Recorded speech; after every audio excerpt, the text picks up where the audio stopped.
I went behind his back to meet my guy friend, but my husband turned the tables on me. It was just a simple dinner, and I can swear that it was nothing serious, but now my husband is making it out to be something bigger. Guys, I don't understand how a harmless dinner with a guy friend has suddenly got my husband all riled up. How complicated can a marriage be? Why is he trying to make a mountain out of a molehill? My husband has refused to see me, or even talk to me, just because I went to dinner with a guy friend of mine. I don't even know where to start from. My name is Agatha, and I'm a 27-year-old housewife from Florida. I'm married to Tony, a 29-year-old dentist. I know some of you might be surprised at me tagging myself as a housewife. I always get looks of judgment from people whenever I say I'm a housewife who's married to a dentist. The combination is always confusing for them. Well, I'm a housewife, and my husband and I just got married a year ago. We dated for over 3 years before we got married. So even though there's fire on the mountain in my marriage right now, I'll describe it as the best decision I've ever made. I love my husband a lot, and our marriage has been the definition of great. My husband has always been an alpha male, and everything he does shows that. He's a no-nonsense man, and he doesn't take disrespect at all. I've never had a problem with that, and I've supported all of his strict mannerisms. But this latest development has me doubting it all. He's overreacting, and I'm 100% sure I'm not wrong. I don't understand why he's ghosting me all of a sudden just because of a single dinner. It's nothing outrageous, yet he's acting like I broke the Constitution. I get that he's an alpha male and they all have huge egos, but hold on. We all have to draw the line somewhere, right? I'm very upset, and that's why I want to share this on Reddit. I want to tell you everything that happened before asking for your opinions. I decided to ask total strangers for their opinions because I believe that the opinions of strangers are always honest and unfiltered. They never lie because they really don't care about your feelings. Before I met my husband, I've always been an antisocial person with little to no friends. But I had 2 friends in both elementary school and high school, a boy and a girl, and they were actually siblings. We also went to the same college and graduated together. I'm very close to those siblings because they practically stood by me all through school. I'm closer to the guy who is named Kenneth. We were practically bros, LOL. But Kenneth and I lost contact after college because my phone got stolen and we no longer lived in the same town. As for his sister, she got married years ago and moved to another country with her husband. My husband, Tony, is literally upset because Kenneth contacted me recently. If you're wondering how he contacted me, I'll tell you. So my husband and I were having dinner one night before something unexpected happened. It was very unexpected, and I never saw it coming.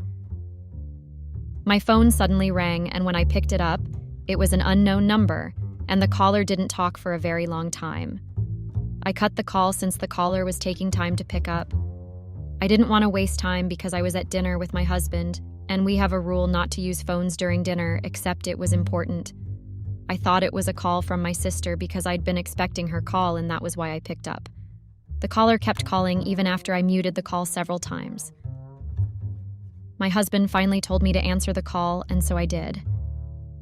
I was shocked to discover that it was a call from Felicia, Kenneth's sister. I was very surprised because we had lost contact for years. We even lost contact way before my phone got stolen. The fact that she just called me out of the blue was very abnormal for me, so I asked her if there was any problem. So guys, there was really a problem just like I suspected. She was crying and sobbing over the phone. I was really shocked and I didn't even know what to do.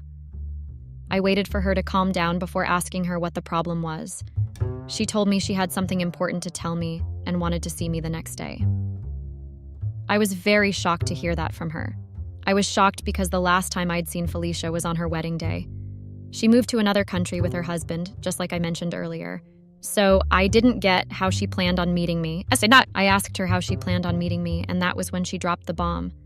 She told me she was in Florida, and she had been in Florida for over 2 days. Yes, guys, that's the truth. I had a lot of questions to ask her just that night alone, but she promised to answer all my questions when we met the next day. I told my husband everything that had happened, and he told me he'd drive me there the next day. When I got there the next day and introduced Felicia to my husband, she told me she wanted to speak to just me alone. I knew that my husband was offended, but I had no choice then to agree to her request. Tony gave me just 30 minutes to talk to her, lol. I'm not even joking at all. He was angry that she requested privacy when he was my husband. I won't even lie, I understand where he's coming from when it comes to that aspect. But I had to speak to Felicia privately because she looked tired and unwell. Tony waited for me in the car while I spoke to Felicia. I never expected her to say all the things she said to me. To be honest, I was left speechless for a very long time because I found it hard to understand why her marriage ended. Yes, Felicia told me her marriage ended because she cheated on her husband. Apparently, she slept with her husband's coworker, and he found out. He sent her out of the house and made her homeless in a foreign country. Felicia told me that she had no choice but to return back to Florida. What she did was very strong, and I have no excuse for her, but I felt very sorry for her. She looked like she lost a lot of weight. Well, I'm losing a lot of weight now that my husband has decided to ghost me. The worst part is that I didn't even cheat. I had to ask Felicia how she got my number because I was honestly curious. She just told me that she spoke to some of her friends on Facebook who were friends with my sister, and that's how she contacted my sister and asked for my phone number. I didn't get why my sister did not tell me she shared my phone number ahead of time, but I later discovered that sister sent me a message on WhatsApp, but I didn't know. I can't be the only one who is not that social, right? Even though I didn't want to sound like a heartless person, I had to ask Felicia why she needed to see me. She told me that she urgently needed some cash and accommodation. Apparently, Felicia had been living in a hotel for 2 days, and the little money she had left was almost finished. I felt really bad for her, and I had to remember our past as close friends, so I promised to get back to her. I'm a housewife with no particular income. I had to speak to my husband about it first, before I made the move. After the meeting with Felicia, I told my husband everything she told me when we got back home. Let me just put it this way. Tony was not happy about Felicia's request at all. He didn't even like the fact that I agreed to think about her request. He was very angry, and he even refused to help me. He kept saying that she deserved what she got, and that cheating on her husband was very deceitful. I also believed that Felicia deserved what she got, but I could not just fold my hands. She was once one of my closest friends, and I had just 2. We practically grew up together, so I had to help her. My husband and I were literally at loggerheads over that case, and I think that's exactly where our problems began. He didn't like the fact that I was determined to help her at all, and he never missed a chance to make that clear to me. Since Tony refused to assist me financially, I had to take out money from my savings. Even though I'm a housewife, I still have small businesses that I run. I give the money to my sister, and she runs the business. Since Tony made it clear that he didn't want to get involved in the drama with Felicia, I just gave her some money on my own. She was very grateful, and she even started crying. I was very touched, guys, and I honestly felt like crying too. I never imagined that my close friend would end up like that. I said my goodbyes to her even though she made it clear that she'd still be in Florida for a long time. I had to cut all contact with her because I knew that Tony would not like the idea of me being friends with a woman that cheated on her husband. I know my husband very well, so I made sure I made no mistake. Even after cutting all contacts with her, Tony still made sure I never secretly snuck out to see her. I didn't see anything wrong with that because I knew just how strict my husband is. To be honest, I do not want my husband to be in contact with a guy that cheated on his wife, too. That's why I decided to follow his wishes. Even though I used to agree with him, his stance on this particular case actually makes me quite angry. Let me get straight to the point now and tell you all how I got in contact with Kenneth. Few months after Felicia contacted me, I got another unexpected call. It was Kenneth who called me. To be sincere, even when Felicia asked me for money, I never asked her how Kenneth was faring. I didn't see the need to ask her because I assumed that he would have been doing poorly if she asked me for help instead of him. I didn't even ask about Kenneth at all, but on this particular day I was shocked that Kenneth called me. He told me he was very grateful to me and that he owed me a lot. I asked him why, and he told me that Felicia informed him that I'd provided for her when she was broke. I was actually embarrassed that he felt the need to thank me for doing something for my own old friend.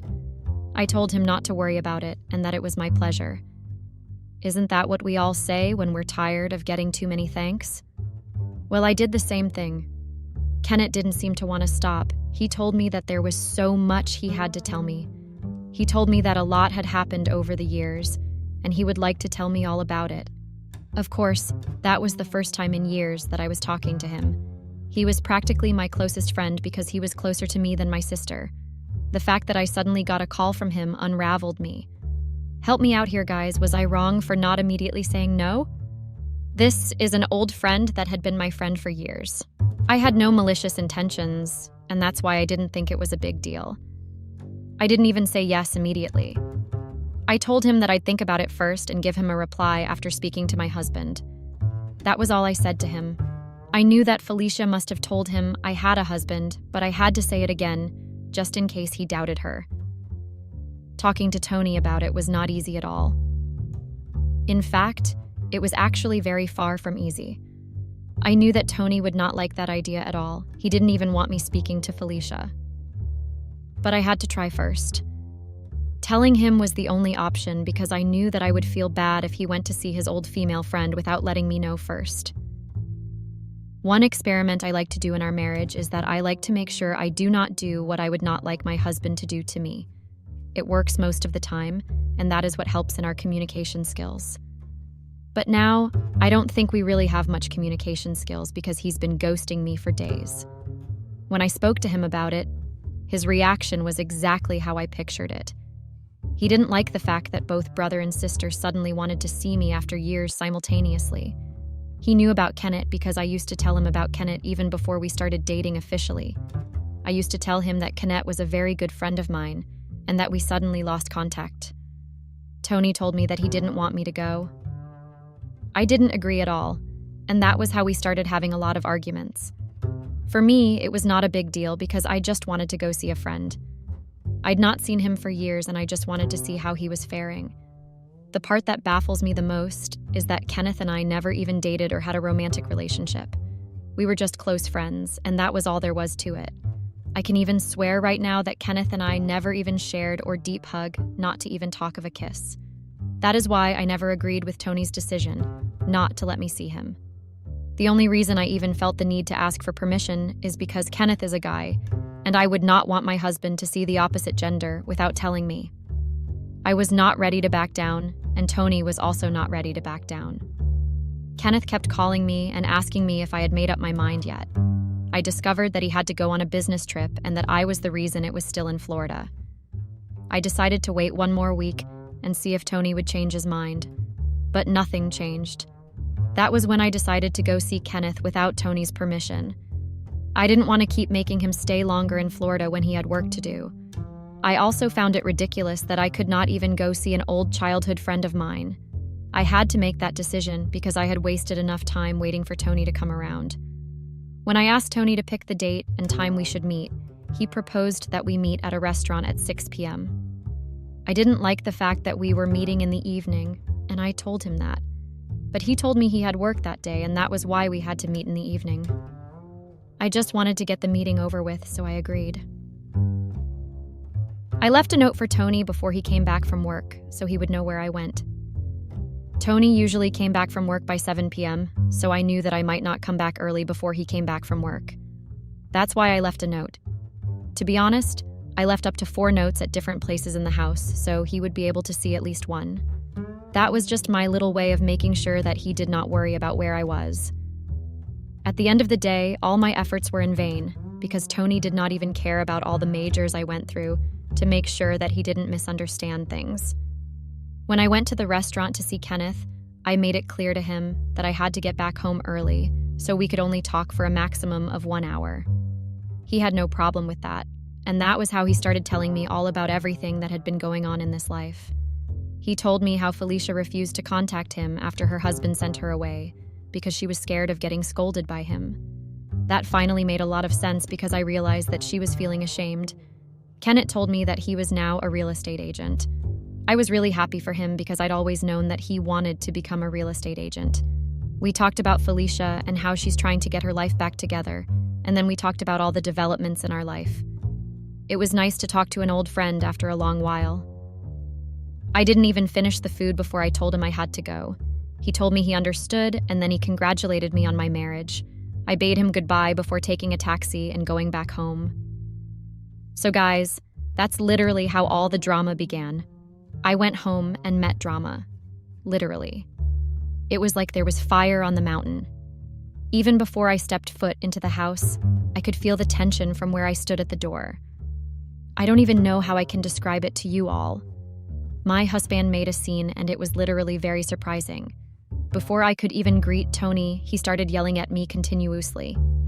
He gave me no room to talk or even explain myself, and that was the most painful part. I didn't even think I had a reason to explain until I fought the anger and aggression he displayed. He started accusing me of cheating on him. I told him that I did not cheat on him and that I just went to dinner with Kenneth. Nothing I said seemed to be making any sense to Tony. He seemed to be more focused on everything he believed I'd done. He asked me why I went to the dinner without informing him first. I told him that it was because he'd refused even after almost 2 weeks of trying to persuade him. Tony told me that I could have still called him and told him where I was headed to. I asked him if he saw the notes I left behind, and he told me that none of those counted. According to him, I'd disrespected him by going to see a guy friend without informing him first. Tony did not even believe that I did not do anything with Kenneth. He was very determined to believe that something fishy had happened. I'm even honestly exhausted after everything that's been going on for the past few days. I can't even begin to state how traumatized I've been. I was trying to explain and tell Tony that nothing out of the ordinary happened. But the more I tried to explain, the more Tony kept talking over me. I am not even making things up or trying to lie. I'm basically saying the truth just as it is. I don't think there's any reason to lie or omit information when I am here trying to get advice on what to do. I'm just saying everything as it is, without any filters. The argument lasted for hours, and it was clear to me that Tony was not ready to see things from my own perspective. He told me that it was disrespectful that I choose to go see an old friend rather than listen to him. He made it seem like I'd chosen Kenneth over him. I used to hear that men had huge egos, but I've only recently experienced it. It seems like Tony's ego is bruised. I think what makes it worse is even the fact that it was dinner. Tony kept asking why we could not meet at a cafe or even in front of a coffee shop. He said he could not accept the fact that his wife left the house at 6 p.m. in the evening to go see a guy friend and have dinner before coming back home. He told me that there was nothing I could say to justify the fact that I had disrespected him. He also made it clear that he did not like the fact that I did not tell him before going that day. Even though I'll still keep saying that I told you my head of time, and he kept rejecting it, so I had no choice, I do understand that he was still angry. But I think it's just outrightly outrageous that he would not speak to me because of that. If he didn't just want to speak to me, it would be understandable. But the fact that it doesn't even want to see me or interact with me is just the highest level of wickedness. We are married. Misunderstandings happen and couples fight. They settle and they move past it. Nothing even happened. Not even a hug was shared. So why is Tony finding it hard to move past this? That night, I actually believed that he would forget all about it the next day after I apologized to him again. I went to sleep in the living room that day because it was obvious that he did not want to see me. I woke up early the next morning and prepared breakfast. I tried talking to him or even starting a little conversation, but all my efforts were in vain. I was very worried because I did not expect Tony to take up that matter like that. The fact that he even knows that it was just an ordinary dinner and nothing happened yet, he still chooses to remain cold and distant is what angers me the most. I want my husband back, and I'm honestly tired of having to beg for him to even look at him. I don't want our marriage to suffer because of something like that. That's why I'm trying my best to put my own ego aside and try to make this work. But I guess I'm married to the most strict alpha male. He never wants to change anything, he says, and I can see that he is determined to stay angry. It's a lot of pressure on me right now, and I don't even know how to feel. I'm living in the same house with my husband, but we are not even interacting like neighbors. I don't know how to even explain the level of hurt I feel. I'm even starting to feel guilty, even though I know that I did nothing wrong. I kept telling him for almost 2 weeks yet. His answer was always no. I could not pass by a lifetime opportunity to see my childhood friend. For what might have been the last time, I'm not saying that I want to see my ex-boyfriend. I'm saying that I want to see my old childhood friend. There's a difference between those two things, and the meaning is completely different. I decided to speak to my sister because she is literally the closest person to me. She's the one person that understands me even before I open my mouth to sleep. When I spoke to her, she suggested that she spoke to him on my behalf. She came over to the house one evening for dinner, and that was the first dinner in days when Tony agreed to stay at the dining table with me. My sister asked him why he was not talking to me, and Tony was very reluctant to speak. He said that he did not want to talk about it, but my sister was persistent. That's when Tony finally said that he did not like the idea of me meeting up with two siblings simultaneously. He also said that he did not like the fact that Felicia had cheated on her husband, and I decided to help her, even after he refused. Apparently, he did not like the idea of me meeting up with the brother of a girl who had cheated on her husband with his co-worker. According to him, Felicia and her brother were a bad influence, and the fact that the both of them suddenly wanted to start up a friendship did not sit well with him. I tried to make him understand that I was nothing like Felicia, and that I would never even think of cheating on him. He said he found it hard to believe that when I went ahead to go see Kenneth without telling him. We were literally back to square one, and the back and forth began again. He told my sister that he needed time to think and that he does not want to talk to me right away. After the dinner, my sister advised me to just give him time and not try to rush him. I agreed before seeing her off. To be honest, guys, even though I agreed, I don't want to follow that advice at all. I have read about many of such situations online, and this is usually how couples end up separating. A small issue can turn into a full-blown fight if it is not taken care of at the right time. One thing about marriages is that there is nothing like a break or time to think. Once the couple starts spending time away from each other and leaving problems unsolved, larger issues begin to arise and the couple is faced with bigger problems. I don't want that to be the situation in my marriage, and that is why I am here on Reddit today. I want to find a way to make peace with my husband without pushing him too much.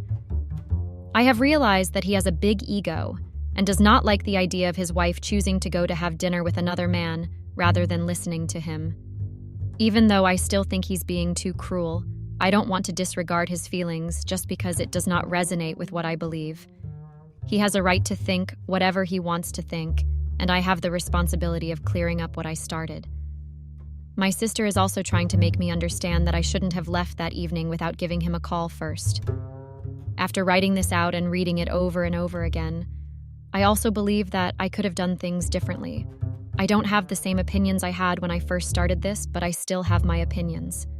Please help me, Reddit. I need your help because my marriage is literally falling before my eyes. I cannot just stand by and watch everything drown because of a stupid misunderstanding. It's almost like I am now in Felicia's position, just that I haven't been kicked out yet. Imagine being in the position of someone that ran to you for help.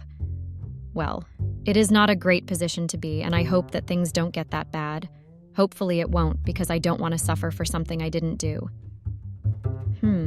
It's almost like I'm regretting being a good Samaritan. I should have just ignored everything, right? But no. At the end of the day, I owe some form of respect and loyalty to the friends I once had. I'll choose my husband in marriage over those friends in a heartbeat. So I hope it doesn't get to that. Please don't leave me hanging, Reddit. I'm literally counting on you all to come up with a solution for me. I'm going to appreciate each and every comment I get, and don't be hesitant to judge me. I knew exactly what I was getting into before putting this post up here. My husband will soon be back from work, and even though he does not speak to me now, I don't want him to see me typing on the computer with so much focus. It will be very embarrassing for him to find out what I'm doing. Till the next update, guys. Update. It's the troubled wife again. LOL. This time I think that some of my troubles, or even most of my troubles, have been lifted off my shoulders. I cannot help but thank you all for it. It's the woman who refused to take permission, lol. The comments even had me crying and laughing at the same time. I have so many nicknames and they are so long. Not even the most controversial Reddit stories I've read have this many funny comments. It's a bittersweet feeling, actually, and I think sharing my problems with strangers did not happen to be as bad as I thought it would be. It was bad, just not as horrible I imagined it would be. Most of the comments advised me not to let two old friends get in the middle of my relationship with my husband. I even got many people telling me to call Kenneth and have him apologize to my husband. To be honest, that was a little bit outrageous for me. I never thought of doing that because I knew that it would lead to an awkward scenario. I didn't want Kenny to find out I have issues with my husband, and I didn't want to give my husband the impression that I was still in contact with Kenneth. Some things are to be left private, and there are just some boundaries that should never be crossed. Look at me talking so seriously, like I did not end up doing exactly what I'm condemning. I know it sounds stupid, but hey, you all suggested it, so I guess we are in this boat together. I saw most people saying that it was unfair for me to be the one getting punished for only trying to help and honor my own old friends. Many people also said that they saw the side my husband was coming from and that it was not unusual for him to feel disrespected. When I showed the comments to my sister, she also agreed that it was not okay for me to be alone in this issue when Felicia and Kenneth were out there living their life.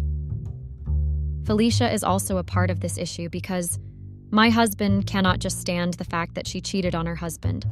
Since it was the only option I had to call Kenneth and set up a meeting with him and my husband. Please get me wrong. The reason I set up the meeting was not so Kenneth would beg my husband on my behalf. I only set up the meeting so Kenneth would apologize to my husband for setting up a meeting at 6 p.m. I realized that if I was in my husband's shoes, I would also want an apology from him and the woman that set up the time. The comments really made me calm down and say things from a different light. I called Kenneth and asked them to come to Florida immediately. He told me his schedule was tied and he had work. But when I told him what it was about, he did not refuse, because he agreed that he owed me a favor for what I'd done for Felicia. Even though it was not something I would have ever thought of doing on a normal day because it was just too awkward and outrageous, I had to do it because I was out of options. If you're wondering how the meeting went, it was not as messy as I thought it would be.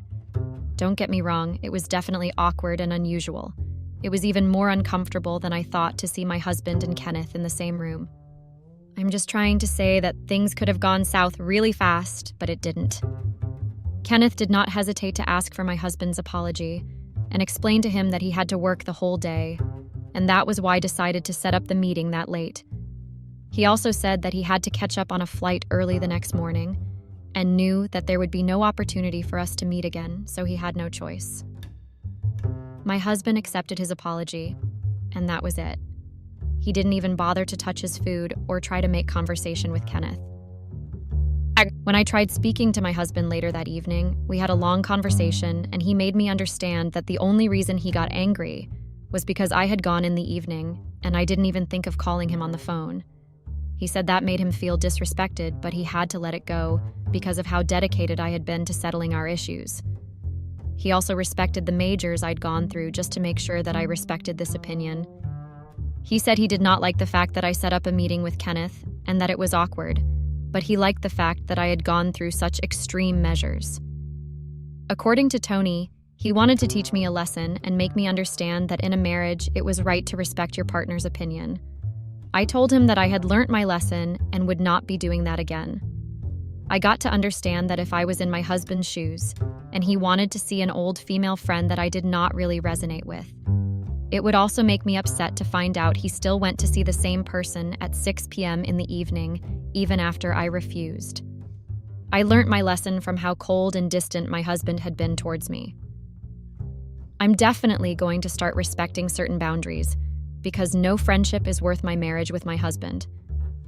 At the end of the day, friends grow apart and then move on with their own lives. Felicia, for example, had gotten married years ago and moved to another country with her husband. She even got married before me, and we lost all contact. If she didn't cheat on her husband and was left stranded, she would have never even tried to contact me. That is not worth running my marriage for. I do not regret helping her, but I do regret how I went to dinner with Kenneth without getting my husband's full permission. Everything is over now, and I am wiser and stronger. I'm just very grateful that my marriage did not suffer a huge loss because of something so trivial. Big thanks to all the readers out there. You all don't know how much help you were to me. Peace and bye. I have learned that if you have kids around, you need to always hide things in a very deep and sacred place where they won't get them.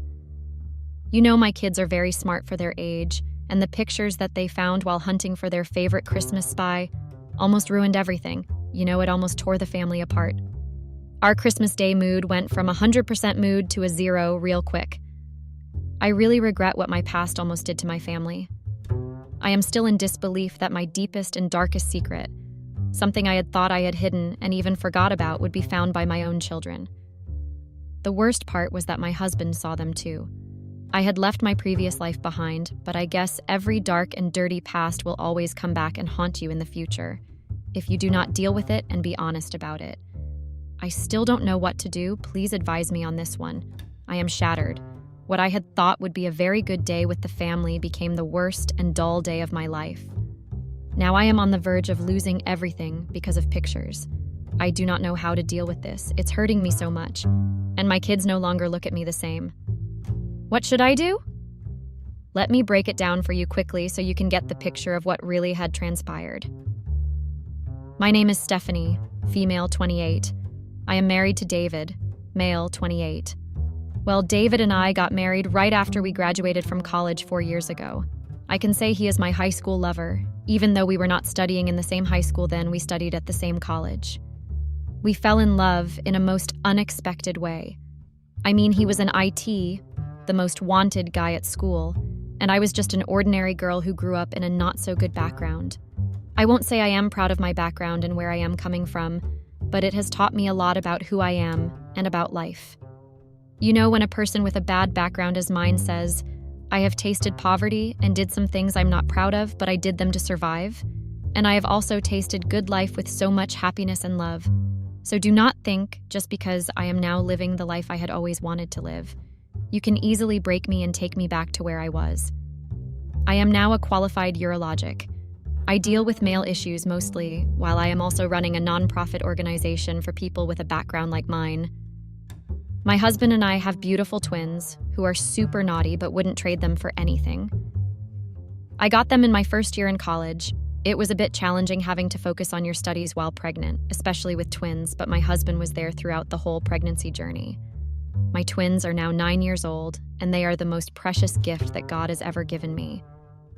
So I grew up in a small town of Tupelo in Mississippi.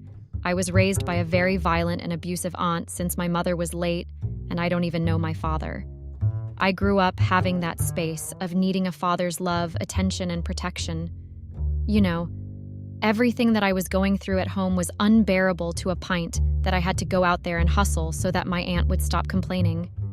It was a very tough time for me, because on the other side, I still had to focus at school and make sure that I passed all my grades, so I would be able to get out of the bad background.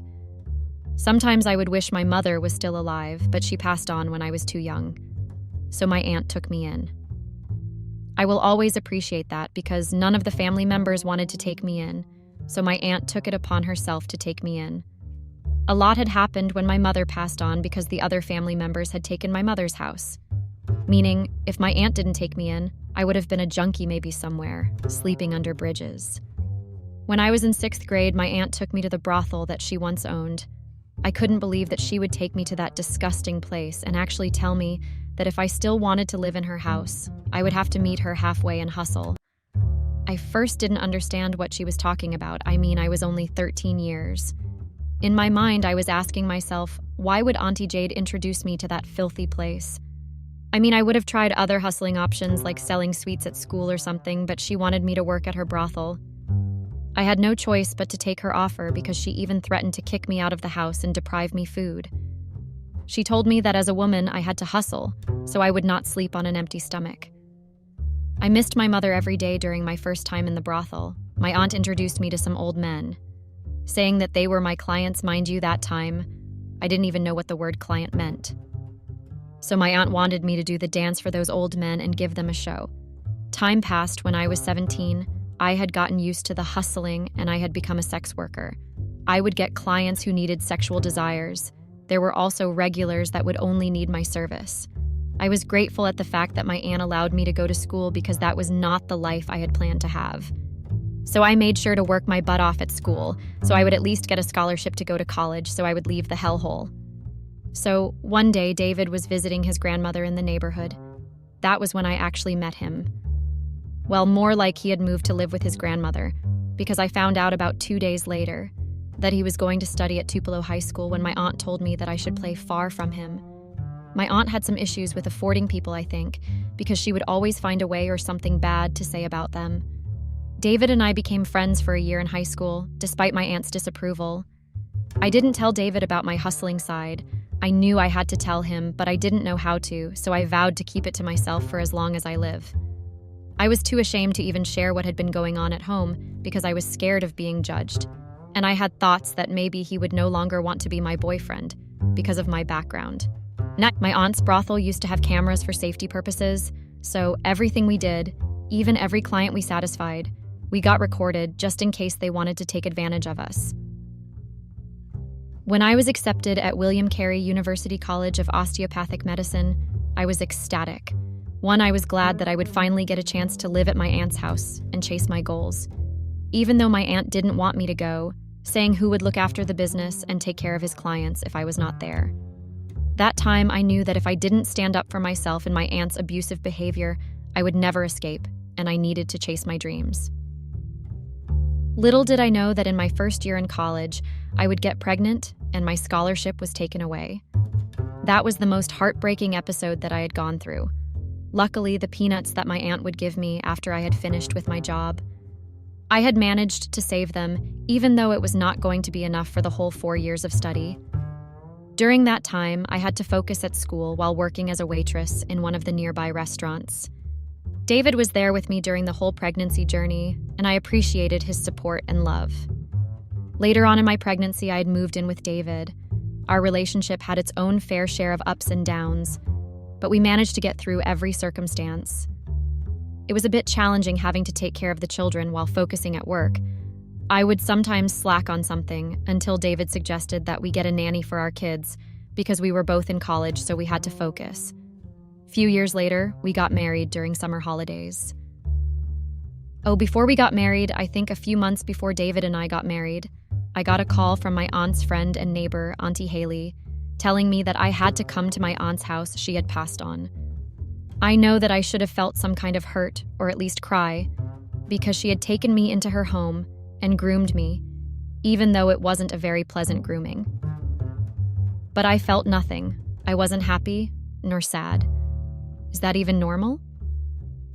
So I told David what Aunt Haley had told me, and to my surprise, he already knew. His grandmother had told him.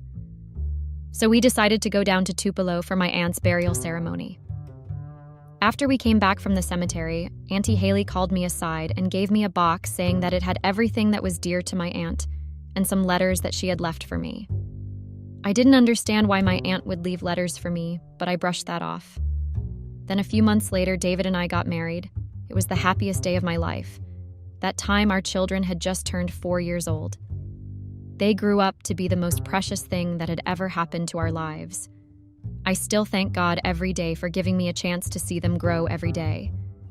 I somehow wished my mother was present to see me walking down the aisle with my best friend, my lover, and the father of my kids. Life became gloomy and very bright for my little family. I also got a chance to be an obstetrician, which was what I had always wanted to be, especially after my past job that my aunt had introduced me to. I found it more important and interesting to know more about women's problems and their health. I didn't get that chance when I was still living with my aunt, but now I do have a chance to help those who went through what I had also been through. So my family, my husband, and my kids came up with a tradition that every Christmas, kids will get a chance to hunt for their Christmas spy every Christmas morning. We started that tradition when they were 3 years old, and we saw that they enjoyed hunting for a Christmas, so we continued doing it for them. My kids love running around. They are too active, and when they hunt for something, they make sure to look everywhere. That time we had gotten a new house, so they were not used to it much. And that time we had invited David's family. It was going to be their first Christmas with us in our new house. You know, it didn't come to me that I should move the box from where I had put it. I didn't even get a clue that I should move it. Another thing, ever since I had gotten it, I had never found time to open it. I don't know why, but I didn't feel like opening it. It was like I was angry or holding a grudge against my aunt, I don't know. Christmas Day came, I was preparing for the Christmas lunch, and the kids went wherever they had gone around the house. And I knew that if they get quiet, they would be up to nothing good. My kids can be mischievous a lot, so if you don't see them in more than 20 minutes or 30, you will have to look for them wherever they are. While I was rummaging through our storage room to find the kids and to check if they found the jingle, Little did I know that an unexpected twist awaited the family. As I was searching for the mischievous kids, I found them in the storage room looking at some things.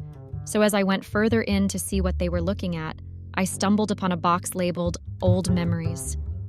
Curiosity got the better of me, and she decided to take a peek inside. Mind you, the whole family had been looking for the kids also, because the house became so quiet without them. So as I went further in, I got the shock of my life. To my shock and dismay, I discovered a forgotten box of old photographs. As I leafed through the pictures, I realized that they were not the innocent family snapshots I had expected. Instead, they were explicit and inappropriate images that should never have been mixed with our cherished memories. I had long forgotten about the box that Aunt Haley once gave me, so the kids had opened it and found a lot of pictures and discs, along with a couple of letters that my aunt had written for me. My eyes were wide open and heart pounding. I realized the gravity of the situation. I knew I had to act quickly to prevent Lily and Ethan, the twins, from discovering more inappropriate photos. But I was already late. With a heavy heart, I carefully packed the box away and decided to just leave the room. I was embarrassed, humiliated, and shattered because the things I had thought I had buried with my past were actually catching up on me, in front of my husband's family and my kids. I didn't know how to react to my kids. They were looking at me with different eyes, of which I understood, because if I was the one finding my mother's inappropriate pictures, I would be traumatized. David came after me and asked about the pictures. I was lost in words. I didn't even know where to start explaining the ordeal. I knew I had to come clean to him about everything, with the hope that he would understand. The whole Christmas day got ruined. As much as the family tried to bring up the spark and laughter on the table so that the day would continue going smoothly, it was no longer the same as before they had seen the inappropriate pictures. I also got uncomfortable because I had told David that we would speak in the evening when we are alone. So, that evening, after putting the kids to bed, I sat down with David, his face filled with concern. I started sharing the shocking discovery with him, tears welling up in my eyes. I told him everything about my past and the things that I had to do to survive at my aunt's house. David's initial reaction mirrored my expectations. I had expected him to be angry and throw tantrums, but that didn't happen. Instead, he got angry at the fact that I continued doing the job that my aunt wanted me to do even when we were in a relationship. He just left the room and went out. That day, he didn't even sleep in our bedroom. I was heartbroken and had so many questions in my mind, like why would my aunt tell Aunt Haley to give me that box knowing very well that I was in a relationship with David and we were engaged? I didn't believe how cruel my aunt could get, and to think of how I would look at my kids after what they had discovered. The pictures of me with a grown man who looked old enough to be my father. The pictures of me dancing for those men with big pot bellies. To the pictures of me in the room with one of the clients that were my regulars, busy satisfying his sexual desires. It was too much to deal with, and I had told myself that I was definitely losing my husband. The following day, I had locked myself up in the bedroom. I was too ashamed to face the family and my kids. I didn't even want to see their reactions when they saw me, because I was convinced that they would look at me with disgusting eyes. So David came into the bedroom, and he wanted us to talk. Mind you, that time, my mind had already told me that I was losing my husband. The divorce word kept ringing in my head, and it was like I was losing my mind. I had never thought of myself losing my husband after so many years we had been together and after all the struggles we had faced. So before he said anything, I told him that I understood his behavior and would understand if he wanted to leave me because of my past. As I was saying that, tears were streaming down my face. My heart was breaking into many pieces. But to my surprise, he didn't judge me. Instead, he told me that he had expected me to come clean to him since he is my partner, but the past would never determine our purpose and goals. My heart was at ease a little when I heard him say that. Then together we grappled with the best course of action. From that day, we both knew that we had to protect our children from any inappropriate content they accidentally stumbled upon. I know it was careless of me to leave the box in the storage room, while I knew that my kids were naughty and mischievous. So after much discussion, we decided to seek professional guidance for the kids. We contacted a family therapist who specializes in child psychology. hoping to navigate the difficult conversation with Lily and Ethan in a safe and supportive manner. The following day, me, my husband, and kids gathered in the therapist's office. With a calm and empathetic approach, the therapist guided David and I on how to address the situation with our children. Together, we crafted a plan to explain the unexpected discovery while emphasizing the importance of personal boundaries and appropriate content. In a gentle and age-appropriate manner, my husband and I sat down with Lily and Ethan to have an open conversation. We had to do it earlier than later. So we explained that while searching for Jingle, that they ended up giving up on finding it, and explained about the ordeal that they accidentally stumbled upon some pictures that were not meant for them to see. We assured our children that they were safe and loved and wanted to protect them from anything that might confuse or upset them. We taught them a lot and even told them about my past, which was in the pictures. My husband told them to not look at me in a different way or have thoughts that their mother, me, was the person they saw in the pictures. Lily and Ethan listened intently, their innocent eyes filled with confusion and concern. My husband and I reassured them that the inappropriate content had nothing to do with their family and how they should react around me, and we were doing everything they could to keep them safe from any harm of the world.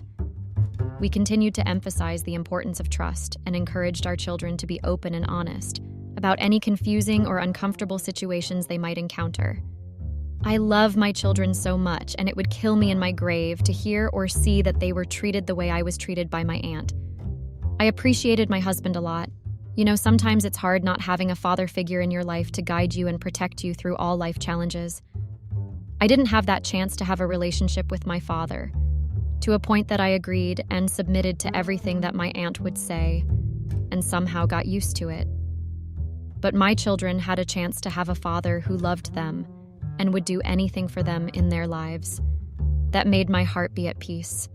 I was happy that I got to share all about my past with my family, and we plan to move on and continue to be a happy and loving family. Over time, our family grew even closer as we supported one another through the emotional aftermath.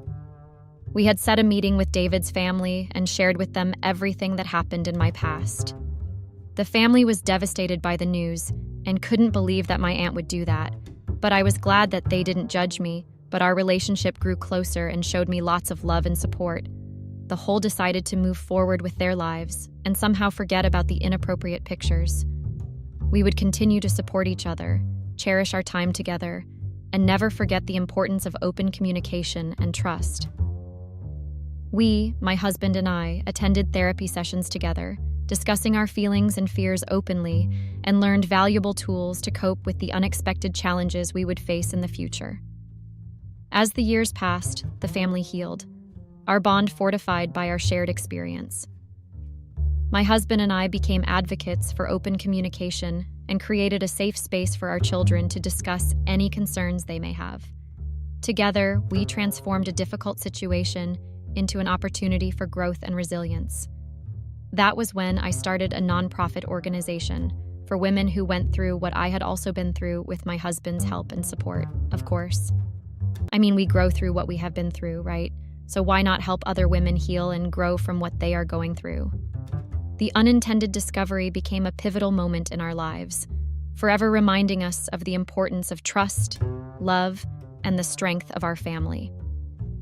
Through our united efforts, my husband, myself, Lily, and Ethan crafted a future filled with resilience, understanding, and the unwavering support that would guide us through life's unexpected twists and turns. We realized that the true spirit of Christmas was not found in material possessions or decorations, but in the love and support of our family and friends. And even though we had faced a terrible ordeal, we knew that we would come out stronger on the other side. Without any judgments, please share with me how I can heal from this, because as much as my family and I found help mentally, but I still see that my husband hadn't forgotten about it. But he is trying so hard to hide that. What should I do?